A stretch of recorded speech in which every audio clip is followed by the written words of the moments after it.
በተለያዩ የአማራ ክልል አካባቢዎች የአብይ አህመድ ወታደሮች በብዛት የከዱ መሆናቸው ተገለጸ።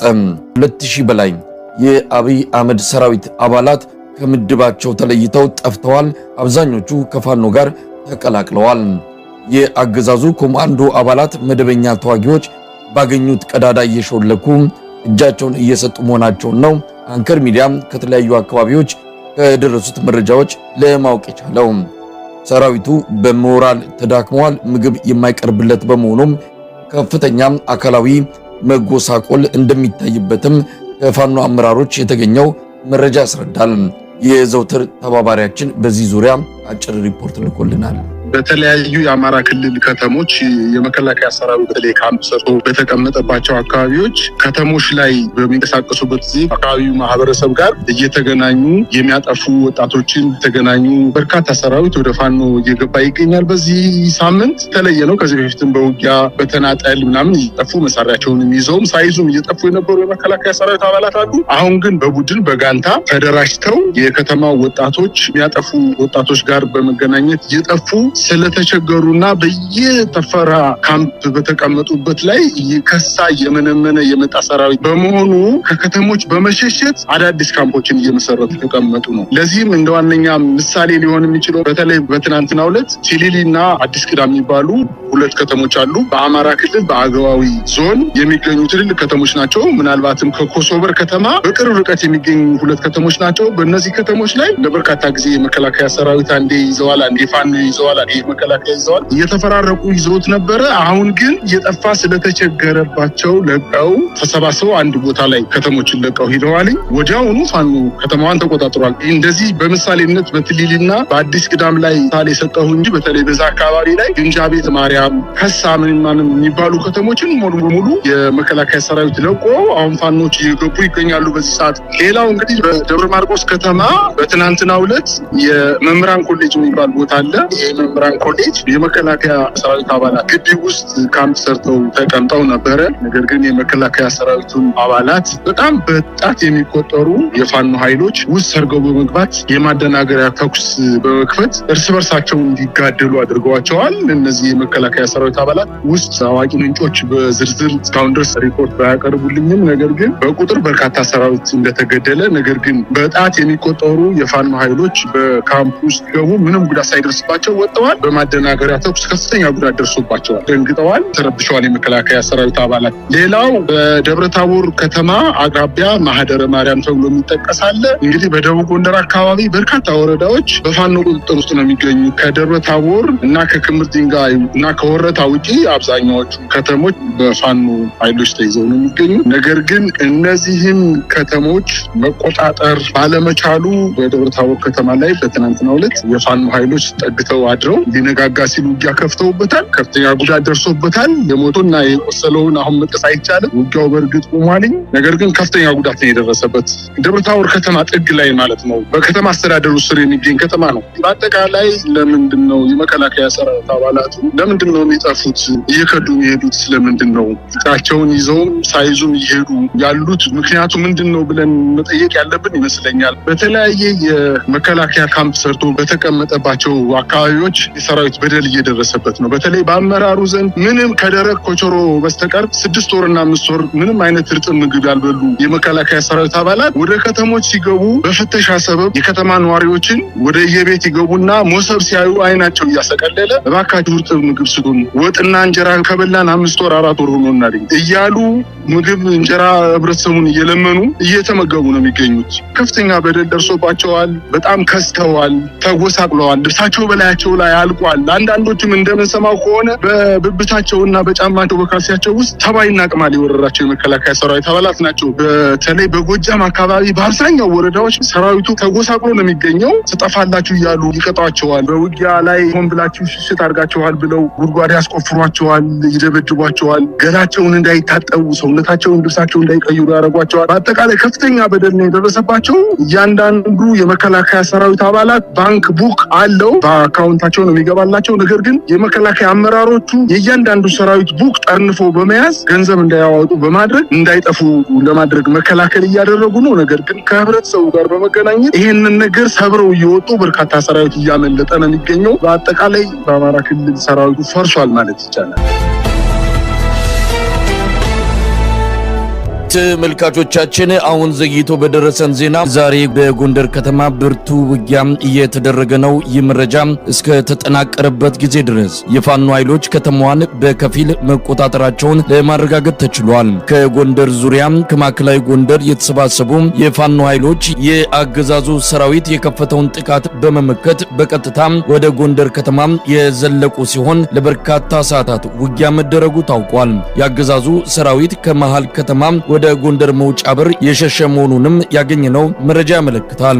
ኮማንደር አረጋም የጎንደር ወታደራዊ እዝ አማካሪ ውጊያው እንደቀጠለ ነው፣ ጎንደር ከተማን ይዞ መቆየት ይሆን ወይስ የተለየ ስትራቴጂ በሂደት የምናየው ይሆናል ሲሉ ለአንከር ሚዲያ ገልጸዋል። ስቱዲዮም እስከ ገባንበት ጊዜ ድረስ የጎንደሩ ውጊያ እንደቀጠለ ነው። ይህ በእንዲህ እንዳለ የአማራ ፋኖ በወሎ ሰሜን ወሎን ከአገዛዙ የፖለቲካና ወታደራዊ መዋቅር ለማጽዳት ሰፊ የማጥቃት እንቅስቃሴ እያደረገ መሆኑን የደረሰ መረጃ ያመለክታል። ከቆቦ እስከ ወልዲያ የሚገኙት አካባቢዎች በፋኖ ቁጥጥር ስር ገብተዋል። እስከ ጋሸና ባለው መስመር የአብይ አህመድ ሰራዊት ይዞታውን እየለቀቀ በመሸሽ ላይ መሆኑም ተመልክቷል። የአማራ ፋኖ በወሎ የጀመረው መጠነ ሰፊ የማጥቃት እርምጃ የሰሜን ወሎን ቀጠና ሙሉ በሙሉ ከአገዛዙ ነጻ በማድረግ ወደ ደሴና ኮምቦልቻ የሚያመራ መሆኑንም ከአመራሮቹ የደረሰን መረጃ ያመለክታል። ይህ በእንዲህ እንዳለ በአማራ ክልል የጎጃም ፋኖ እዝ ወታደራዊ ዘመቻዎችን አጠናክሮ መቀጠሉን አስታወቀ። የእዙ ከፍተኛ አመራር አባል ለአንከር ሚዲያ እንደገለጹት ስትራቴጂዎችን በመቀየር የህልውና ተጋድሎ በስፋት በመካሄድ ላይ ይገኛል። የአብይ አህመድ ሰራዊት እየተዳከመ ነው። በተለያዩ ቀጠናዎች እየከዱ የሚጠፉ ወታደሮች ቁጥር በየጊዜው እየጨመረ መምጣቱን አመራር አባሉ ይናገራሉ። ትግሉ በየአቅጣጫው ተጠናክሮ ባለበት በዚህ ወቅት የአብይ አህመድ አገዛዝ በበቀል ሰላማዊ ዜጎችን በመግደል ላይ እንደሆነ የጎጃም ፋኖዝ አመራር አባል ገልጸዋል።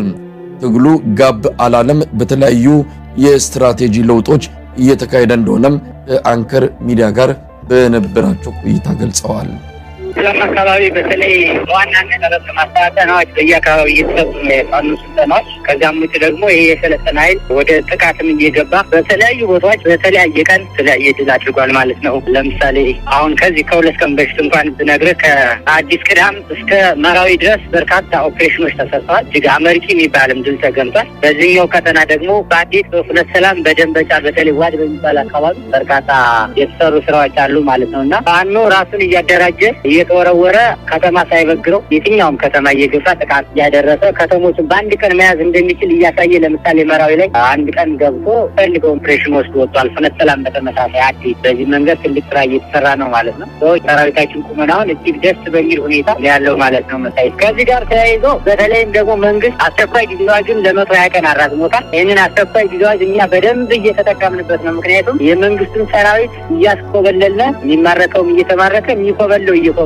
ኖቶን የመንግስት ሰራዊት ብቻ ሳይሆን አመራሩ ካቢኔ የተባለው ጭምር እየወጣ ነው ያለው ማለት ነው። ስለዚህ እያሰለቸነ እያስወጣን መንግስትን ባለበት ያለምንም ጥይት ባዶ ማስቀረት እንደሚቻል እያሳየን ነው ማለት ነው። እንደ ወደሱ መጣለው ሁለት ነገሮችን ላንሳ በአንድ ላይ። አንደኛ መራዊን በተመለከተ ሰሞኑን ትልቅ ጭፍጨፋን የተከናወነው ከ100 በላይ የመራዊ ከተማ ሰላማዊ ዜጎች ናቸው የተገደሉት። ምናልባት የፋኖ በዛ አካባቢ መንቀሳቀስንና በከተማ ውስጥ ባደረገው ኦፕሬሽን ያንን ተከትሎ ነው የመንግስት ሰራዊት እርምጃ ይወሰደው እንደው። ስለዚህ ነገር ምታቁት አለ። ፋኖች ገብተው መውጣታቸውን ተከትሎ ያ ጥቃት በመፈጸሙ አንዳንድ ወገኖች የሚያሰሙትም ቅሬታ አለ። በተለይ ፋኖ በዚህ ሰበብ ምክንያት ሆነዋል ብለው የሚገልጹ ወገኖች አሉ። ለማንኛውም የተገደሉት ሰላማዊ ዜጎች ናቸው። በዚህ ላይ ምን አስተያየት አላችሁ? አዎ ልክ ነው መሳይ። መራዊ ላይ የተከሰተው ያው ግድሚያ ተካሂዷል። በመከላከያ ሰራዊት በሚባለው በናቢ ቡድንና በፋኖ መካከል ተካሂዷል። የፋኖን ምት መቋቋም ያልቻለው መከላከያ በሚገርም ፍጥነት 2 ሰዓት ባልሞላ ጊዜ ውስጥ ወጋመድ አብልተው ከተማውን ሲያስለቅቁት መጨረሻ ላይ ፋኖ ያው መከላከያ ሲመጣ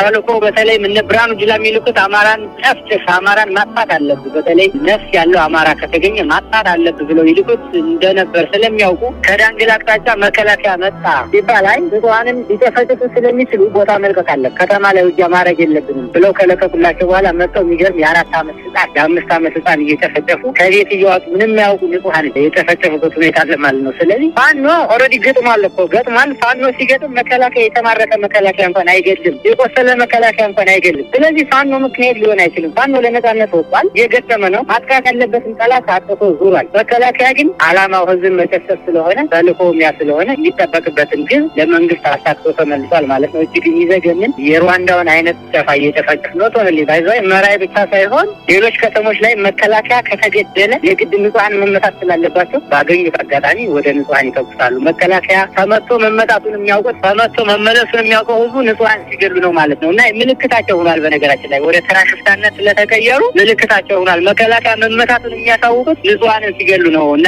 ምንም አዲስ ነገር አይደለም ብዬ ነው እኛ ለምደነዋል። የአማራ ህዝብ ጭፍጨፋው መሮት ወደ ጫካ የሚገባውን እዚህ ጨምሩት ካልሆነ በስተቀር ምንም የሚመጣ ነገር የለም። ምናልባት ከቅርብ ጊዜ ወዲህ ጋብ ያለ ነገር ይታያል በፋኖች እንቅስቃሴ በተለይ በአንዳንድ አካባቢዎች ጎጃምን ጨምሮ። ይሄ ምክንያቱ ምን ሊሆን ይችላል? አንዳንድ ያነጋግርናቸው የፋኖ አመራሮች ስልጠና አለ፣ ከስልጠና ባሻገር የተለያዩ ስራዎች እየተሰሩ በመሆናቸው በተወሰነ ደረጃ ወታደራዊ እንቅስቃሴዎች እንደ በፊቱ አይደለም የሚሉ ወገኖች እንዳሉ ነው የተረዳ ነው። ምናልባት በእናንተ በኩል ምን ማለት ይቻላል? በተወሰነ ደረጃ ጋብ ያለ ነገር አለ። እኛ ጋር እንዳልሁ ቅድም እንዳልሁ ምንድነው መንግስት በተራዘመ የትጥቅ ትግል የአማራን ህዝብ ማንኮላሸት ይፈልጋል። እኛ ደግሞ እሱን ቀድመን ተዘጋጅተን ነው። በተራዘመ የትጥቅ ትግል መንግስትን ባዶ ማስቀረት አለብን ነው። ለምሳሌ አስቸኳይ ጊዜ አዋጁ መራዘሙ ለእኛ ነው የሚጠቅመን። አንደኛ